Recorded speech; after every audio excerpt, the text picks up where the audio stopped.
Sayang ya, hidup itu tidak bisa diputar balik gitu loh. Nasi sudah menjadi bubur, kondisinya juga sekarang udah keruh. Jadi buat Mbak Elmi dan keluarga.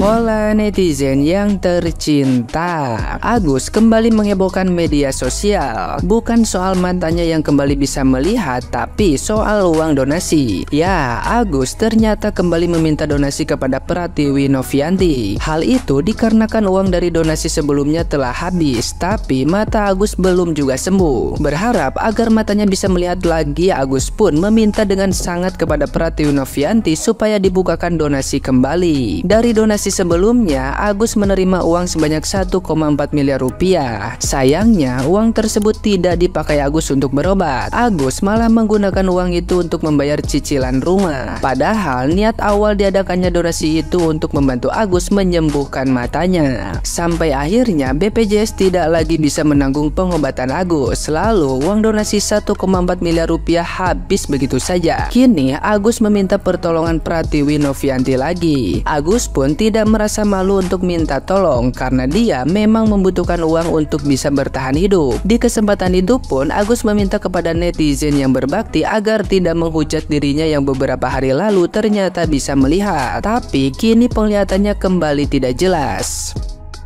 Nah, gimana nih menurut netizen yang terhormat? Silahkan berkomentar ya. Agus tiba-tiba bisa melihat katanya itu musik zat. TBL. Itu tangan bapak itu putih tuh, putih. Wih, putih banget bapak ini. Di bajunya warna hitam. Ini tiba-tiba aja Agus bisa melihat ini musik zat. Tiba-tiba aku pengen nonjok, Gus. Tahu nggak? Kalau tiba-tiba pengen nonjok kok nih. Cuaca udah panas banget nih. Tiba-tiba lewat pula video course pengen. Terkait uang donasi yang sempat disalahgunakan. Jadi setelah ditelusuri lebih lanjut oleh Tenovi dan teman-temannya, ternyata uang donasi yang ditransfer senilai 98 juta itu peruntukannya bukan hanya bayar utang rumah aja, melainkan ada bukti lain yang dimana uang tersebut dipergunakan untuk belanja online di Shopee, Tokopedia, dan lain-lain, serta sempat transfer ke rekening orang. Ini kalau benar faktanya kayak begini, gue nggak habis pikir sih, kok bisa gitu loh. Padahal udah jelas di awal donasi dibuka itu tujuannya untuk pengobatan Mas Agus dan segala kebutuhan Mas Agus, bukan yang lain. Jadi makin penasaran deh, kira-kira bakal ada plot twist apa lagi ke depannya. Cuma yang jelas, gue di sini bakal terus mengawal kasus ini sampai tuntas. Gue nggak mau ngebiarin Tenovi berjuang sendiri. Gue gak mau. Dan gue berharap kalian pun juga sama ngelakuin apa yang gue lakuin, oke? Gus, pengacara kamu itu kemana semua, Gus? Itu kan kemarin si Tenovi Pratiwi kan udah dilaporin. Gimana prosesnya itu? Kan itu udah berjalan gitu loh. Kenapa sekarang harus dengan cara seperti itu? Ya dengan menghibah, ya kan? Dengan kata-kata yang seperti itu. Dan kamu kemarin sudah bilang juga bahwasanya kamu itu nggak butuh uangnya. Lebih penting harga diri istri kamu. Kan udah bilang bahwasanya istri kamu itu harga dirinya lebih penting dari uang itu. Buat apa uang itu? Kan gitu kamu bilang, ya kan? Jadi ya apa yang kamu ucapkan itu harus kamu pertanggungjawabkan dong, ya. Jadi jangan lagi berharap dengan uang itu, ya. Ikutin aja proses hukum yang sudah kamu buat kemarin, buat LP itu, ya kan, bersama pengacara kamu. Kemudian kemarin itu kan teringatnya nih, ya, karena ada juga kemarin videonya. Kamu kan udah kemarin mata yang sebelah itu udah bisa melihat, ya, udah bisa melihat, ya kan. Nggak bisa melihat warna apa semua, ya kan. Kemudian sekarang kenapa harus ditutup, Gus? Kalau ditutup nanti matanya jadi malah makin gelap gitu. Harusnya itu dibuka aja gitu, nggak usah ditutup. Apa sih maksudnya ditutup gitu? Mungkin ada maksud ya kali ya. Ya nggak ngerti lah kita tujuan kamu itu apa. Nggak usah terus ditutup, Gus. Buka aja biar matanya itu lebih leluasa. Mungkin aja bisa semakin membaik gitu ya. Oke, Gus?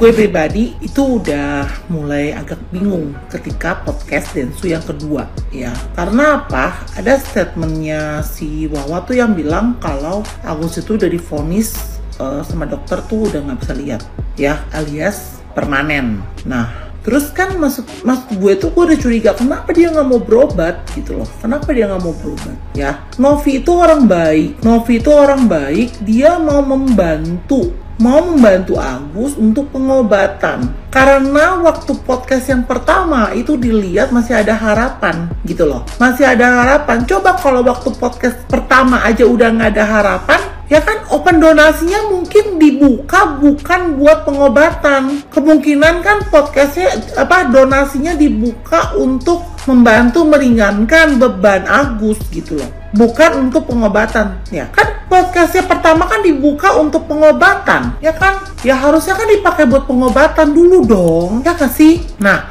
udah gitu lanjut lagi ke podcast kedua yang dibilang udah permanen, ujung-ujungnya mau pulang ke Aceh. Kan tambah aneh nggak sih? Ya kan? Tambah aneh, mau pulang ke Aceh, boleh nggak uangnya buat Agus? Kan bingung ya, Wak. Jadi dari awal lo buka open donasinya buat apa? Gitu dong, ya kan? Open donasinya buat lo kebutuhan di Aceh gitu, jangan buatnya pengobatan begitu mau pulang ke Aceh. Tapi lu nggak mau berobat, itu yang gue bingung dari awal. Gue bingung kenapa nggak mau berobat, tiba-tiba sekarang mujizat bisa melihat. Ya nggak sih? Apa karena udah ada dokter yang speak up? Ya kan?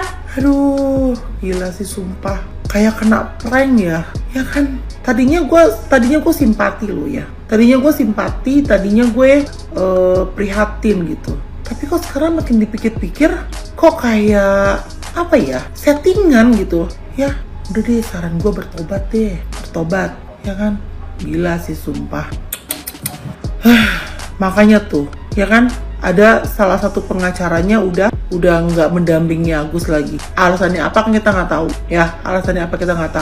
Tapi kan ya mungkin aja tidak sesuai dengan hati nuraninya. Mungkin aja udah bertentangan dengan hati nuraninya, ya kan? Belum lagi menyerang Tenovi secara personal gitu, ya kan? Uangnya kan di yayasan. Kenapa yang diserangnya personalnya? Dikorek-korek lagi lah masa lalu. Terus kenapa kalau misalnya Tenovi orang yayasan, ketua yayasan, terus dia pergi ke party, terus salahnya di mana? Terus orang yayasan itu nggak boleh? Itu mah jadi suster aja kali, jadi biksu, ya kan? Yang udah meninggalkan duniawian gitu. Itu kan masih komitmen. Lah dia kan pengurus yayasan kemanusiaan. Dia masih muda, ya kan? Single pula, ya kan? Udah gitu ngurusin banyak anak-anak lagi. Kadang-kadang kan perlu me time, ya kan?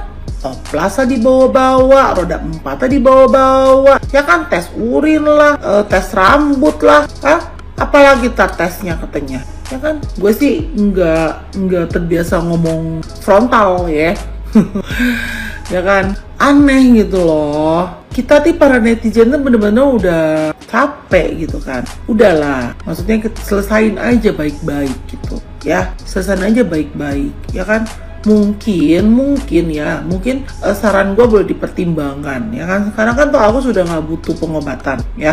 Agus sudah bisa melihat udah nggak butuh pengobatan. Ya udah, uangnya itu ditaruh aja di pengadilan, ya.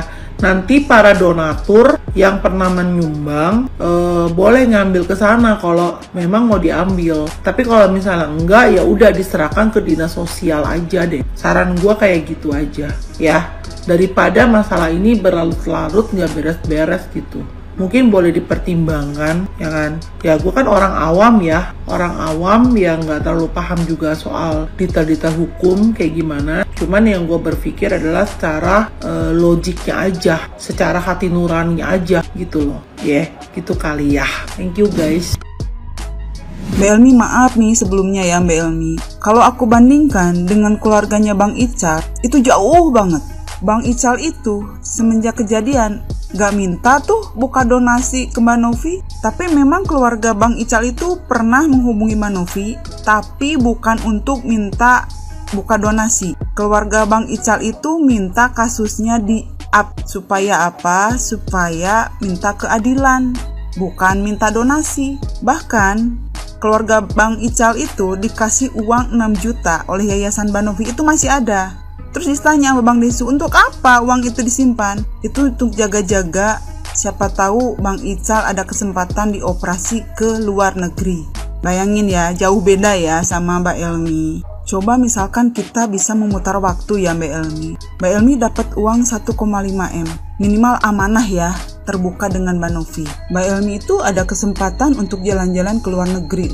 Karena apa? Mbak Novi tuh bilang, misalkan kalau Pak Agus di sini tidak bisa diobati, kita cobain ke luar negeri, ke Singapura, ke Amerika, kemana lah, yang penting Pak Agus itu sembuh. Mbak Novi menegaskan uang 1,5 M itu gunakan untuk keperluannya Pak Agus, untuk kesembuhannya Pak Agus. Seperti apa? Contohnya, bayar kontrakan supaya Pak Agus itu tidak capek harus bolak-balik jauh ke rumah sakit. Untuk biaya transportasi, itu boleh ambil dari 1,5 M. Si Wawa nganter Pak Agus nih ke rumah sakit, terus tiba-tiba lapar. Si Wawa itu boleh ambil uang 1,5 M untuk makan. Karena memang si Wawa yang mengantar Pak Agus untuk berobat. Itu berhak ambil dari uang 1,5 M itu. Tapi untuk proses penyembuhan Pak Agus. Dan kalau nggak sembuh di Indonesia, Mbak Novi itu mau membawa Pak Agus ke luar negeri. Mbak Elmi bisa jalan-jalan loh, meskipun nebeng. Tapi kan Mbak Elmi memang yang menemani Pak Agus. Sayang ya, hidup itu tidak bisa diputar balik gitu loh. Nasi sudah menjadi bubur, kondisinya juga sekarang udah keruh.